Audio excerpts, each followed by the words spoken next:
What's going on, everybody? I am back to break down this 4-game NBA DFS slate on DraftKings and FanDuel. Excited to get into the breakdown. I'm going to be giving you guys the top plays to get you winning some money over here on DraftKings and FanDuel tonight. As always, if you enjoyed the content, would be greatly appreciated if you hit that like button, subscribe to the channel, hit the notification bell so you don't miss any future content that I upload. Like goal is going to be 100 likes, guys. So if we can get this up to 100 likes, that would be awesome. And if you are getting very serious about NBA DFS, I would highly recommend my NBA DFS premium content packages. I'll be pulling it up at the end of the video. But I would like to take a second to thank all of my current Patreon members. Really does mean a lot. And I know we had some new people join yesterday, so I'll be adding you guys to the graphic and getting you up there. But I just want to put your names on the screen, give you a shout out because you deserve it. And I really do appreciate all the support, guys. So without further ado, don't forget to stay tuned to the end of the video for my lock of the night, fan favorite segment. The channel, well, my favorite pick to lock in on both DraftKings and FanDuel. So let's go get my game, guys. Golden State Warriors taking on the Orlando Magic. Going to be the first one on the slate tonight. Comes in with a 216.5 over under. It's an 8-point spread in favor of the Golden State Warriors. So a little bit of a blowout concern here, taking on an Orlando Magic squad, but they are very bad defensively, and there is no Stephen Curry. Andrew Wiggins listed as questionable in this one. He is more so probable, though, due to a left knee contusion. So expected to be a full go here is Andrew Wiggins, and with there being no Stephen Curry, there's going to be a lot more uses to go around for a Klay Thompson, a Jordan Poole, and Andrew Wiggins. Those three guys really going to be standing out as heavy volume, high usage guys now. And a fantastic matchup because the Orlando Magic are one of the worst teams defensively. Looking at my defensive half court and putbacks tool over here on my premium content sheets, I can see that Orlando right now on the season ranks 22nd overall in the points per possession rank. They're 21st in half court points per play rank, 22nd in half court percentage of play ranks as well. So never a team that I'm too scared to be targeting. And we're looking at kind of an early look as to who's standing out the most in my projection model and everything. These guys definitely going to be, first ones that come to mind. But then as far as anyone else, Draymond Green at 6K is somewhat interesting. It's just he continues to be on a minutes limit. He got ejected last game out, so probably not a good indicator of how many minutes he's truly going to play. But he played 18, got ejected. I mean, he's been capped to right around 20, so still, for me, it's a little dicey. I would say I have him over-projected right now, so that's why he's looking a little bit good. I would much rather go to a Kevon Looney at 4.8 if I am going to someone else. And then Otto Porter Jr. also is another intriguing option at 4.9. He played 29 minutes last time, 42.5 DraftKings points. Just a really good fantasy point per minute producer. Went off last game, so he's always someone off the bench that you could be taking a look to. But the main three are really going to be Poole, Thompson, Wiggins that you're taking a look to, and then Jonathan Kuminga. Similar to Otto Porter, always going to be a guy that could maybe come off the bench and have a big game. At a 4.3 price tag, 23 minutes last time, but it's really just locking in that core and then running it back on the other side with the Orlando guys. It's Wendell Carter Jr., the top priority by far. 31 minutes last time out, 59 DraftKings points. The guy has been phenomenal as of late. 8.4 is a bit of a price tag hike, unfortunately, but just going to have to deal with it when the guy's producing at such a high rate. That will happen. And then Cole Anthony is your second option as far as the most solidified options. And then you're looking at Dyson, mix in some guys like a Mo Bamba, a Franz Wagner. Jalen Suggs being out is pretty relevant when it comes to Franz Wagner. RJ Hampton's certainly going to get a lot more minutes as well, so obviously keep that in mind. He's 3.9, playing in the mid to upper 20s per game. Just the production really hasn't been there when he's been on the floor with all these other guys, so he's definitely still worth a look in tournaments, but Franz Wagner is really the guy that's the biggest beneficiary of there being no Jalen Suggs in my opinion here. So he's someone that becomes a much bigger priority in our tournament line tonight. Mo Bamba, not really as interested in him with Wendell Carter in the rotation, but once again, a guy that produces at a high rate, 5.5, a reasonable enough price tag, where if he goes up there and produces at a high enough rate, kind of like an Otto Porter Jr. that we just discussed, could be a worthy tournament option, just not a cash option, that's for sure. Atlanta take on the New York Knicks. Next game on the slate comes in with a 226.5 over under. It's a 1.5 point spread in favor of the Atlanta Hawks, so expect to stay close. The Atlanta Hawks are one of the best possible matchups you could ask for, so I am definitely going to have a lot of interest in Julius Randle and RJ Barrett tonight. They play a ton of minutes. Julius Randle was a guy that I was not high on last time out against a Utah Jazz team that's really good defensively against bigs, but this time around, it's definitely a bit of a different story because when looking at the Atlanta Hawks, as far as how they rank over here in my defensive half-court and putbacks tool, Atlanta's 26th overall in points per possession rank, 24th in half-court points per play rank, 15th in offensive rebound percentage, 16th in half-court percentage of play ranks, and 19th in putbacks. So definitely a team that I don't mind targeting, and Julius Randle and RJ Barrett are definitely number 1 and number 2 when it comes to minutes and usage. RJ Barrett specifically is a really nice discount off of Julius Randle from a price tag aspect, and I do think he has the same similar upside on any given night. So he does look really good. And then you're looking to mix and blend in some guys like Alec Burks, Evan Fournier, Mitchell Robinson, Mitchell Robinson is one of my favorite options, I would say, at his price tag, and same with Evan Fournier. Alec Burks continues to just not produce at the highest rate. Mitchell Robinson just can produce at a really high rate in limited minutes. So once again, a tournament option. But I mean, the guy right now he's priced at 5.4. I've got him projected to play 28 minutes. He's putting up 0.99 DraftKings points per minute. We've seen him play anywhere from the low 20s to the low 30s. So 28, I think, is pretty modest projection. I don't think I'm going to be going down from that. So he certainly does look good. Alec Burks does look good at his price tag at 5.6. It's just the production has not been there, man.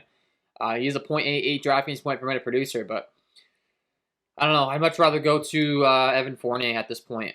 But who knows, man? Maybe that makes Alec Burks' ownership lower, and he goes out there and has a big game. It's possible. So I definitely wouldn't deter you off of playing him. Running it back on the other side, Trae Young is back now. John Collins continues to be out. Bogdanovich listed as questionable. That is a big piece of news. If he's out, DeLon Wright, TLC would see additional run. But more notably, definitely would make me have a lot more interest in guys like Kevin Huerter, Danilo Gallinari, and DeAndre Hunter. Those three guys are going to have really good minutes regardless. And I just really would like them if that is the case. Because Danilo Gallinari already looks like a great play with there being no John Collins. And then you take Bogdanovich out of the equation, he's just going to get more minutes, more usage. Same can be said for Hunter. Cam Reddish continues to be out on the New York Knicks side. Lou Williams on the Atlanta side has been ruled out for Tuesday's contest as well. So, I mean, he doesn't play the most amount of minutes, but that's another solid, 15 minutes that can go around in the rotation to DeLon Wright. And if Bogdanovich is out, DeLon Wright might actually be, I don't want to say sneaky. Maybe he's not sneaky, but maybe. I don't know. Maybe he goes underowned because some of these other guys are in. But Clint Capella on the other side, 6'4", continues to be decent. Just the minutes are kind of all over the place. He's been playing right around 30 minutes a game, though. That 6'4" price tag, that's going to continue to look pretty good in projection models, man, just because of how good he produces on a permanent basis. But all the guys I just talked about are looking like decent plays. DeAndre Hunter, certainly look a decent play in the mid-range. And, I mean, my favorite play on the Atlanta side, even at his price tag, is Trae Young's a little bit behind Kevin Huerter, actually, but Trae Young looks really, really good at this 10.4 price tag. Projected to play 37 minutes on my projection model. He's been playing upper 30s in games that do stay close. Puts up 1.42 DraftKings points per minute. That's just going to make him look really, really good at this this price tag. So I do like Trae Young quite a bit on DraftKings, where you get that 3-point bonus, specifically, over FanDuel. Chicago take it on Milwaukee. Next game on the slate comes in with a 232 over-under. It's a 6-point spread in favor of the Milwaukee Bucks. Fastest, best game environment on the slate. Giannis Antetokounmpo listed as questionable, but he is more so probable, so expect him to be back. Chris Middleton was already ruled out, which is a big piece of news. Pat Connaughton, Jordan Nwora are going to get more run. But most notably, I just think that makes Giannis an absolute beast of a play. You take one of the highest usage guys out of the equation on the Milwaukee side, and you put them in a game environment that's expected to stay close and be at pace. Giannis is going to be looking really good here, man. He is the second best fantasy point per minute producer in the league, right behind Nikola Jokic. He puts up 1.76. Nikola Jokic puts up 1.83. And I constantly talk about this, but Giannis, when he's in a close game, like, that can be the difference between him playing, 30, like, for instance, Oklahoma City, he played 28 minutes, and then you put him in a game environment that stays close. Against Atlanta, he played 37 minutes. Now, the fantasy point scoring wasn't much different in this particular example. But for the most part, typically, you're talking about that's the difference between maybe him having 50 and him having 70. Like, that's the amount of production he can put up in that short of a time with that extra 10 minutes. So Giannis really does look great today. Drew Holiday really does look great. Bobby Portis really does look great. You take, Chris Middleton off the floor. Those three guys are going to immediately jump to the top of my list in a game that's expected to stay close. You got a little bit of a revenge narrative for Bobby Portis. But, yeah, I definitely really do like those three. You should be locking in on them. Brook Lopez being back is certainly going to hurt Bobby Portis a bit, but he's still playing limited minutes, playing right around 20 minutes a game. It's tough to sell if that's really going to deter us from really wanting to play Bobby Portis at this point. I don't think it does. I really don't think it does. I think Bobby Portis is still a really great play. Unfortunately, Brook Lopez might cut into his workload a little bit. But the fact of the matter is, Brook Lopez is on a minute restriction, man. So until he's off that minute restriction, I still feel comfortable rolling out Bobby Portis. We know the permanent production that he's capable of. Grayson Allen at 4.3 certainly does look decent. I mean, Drew Holiday at 7.8 looks really, really good, though, I will say. With Chris Middleton off the floor, this is a very affordable price tag for the guy that has literally the 50-plus fantasy point upside. Makes it pretty easy to want to get some exposure to him. And then you're mixing in, like, Grayson Allen, Pat Connaughton. They do look a little bit better with there being no Chris Middleton. They're going to want some wing shooters. I could see one of these guys, whoever gets hot, getting more run in the game. and possibly having some big upside on a site like DraftKings. Running back on the other side with Chicago, pretty simple. It's the big three. It's Levine, DeRozan, Vucevic. They did make the announcement that Alex Caruso is going to start moving forward, so that is certainly interesting. He played 33 minutes last time out, only put up 21.5 DraftKings points, but we do know traditionally he's a pretty good DraftKings point per minute producer. Let's see, pulling up the Chicago Bulls here as far as their permanent production. Alex Caruso putting up 0.82 DraftKings points per minute on the season. Now he's going to be expected to start being the starting lineup until Lonzo Ball returns. So you have Caruso, Levine, Vucevic, DeRozan. Those are the four that I'm really looking to lock in on here. Javonte Green's getting the start, but he's going to be like the lowest usage guy by a pretty wide margin here. So Caruso at 4-1, certainly intriguing to me. Certainly would be willing to get some exposure. The only problem is he has to share the court with these other high usage guys, but DeRozan, Vucevic, Levine. Specifically, Vucevic and Levine look really good here, man. In the mid 7K range to upper 7K. I mean, these are guys that have 50-point fantasy point upside, similar to a Drew Holiday that we just discussed, and they're priced in the mid 7K range. Like, I would just want to load up on them in this game environment. So, loading up on the big three makes a lot of sense, and they're all priced reasonably enough to where you can play them now. DeRozan still priced up a little bit out of the bunch, so if you're playing DeRozan, you're probably only going to play one of the two in Vucevic and Levine.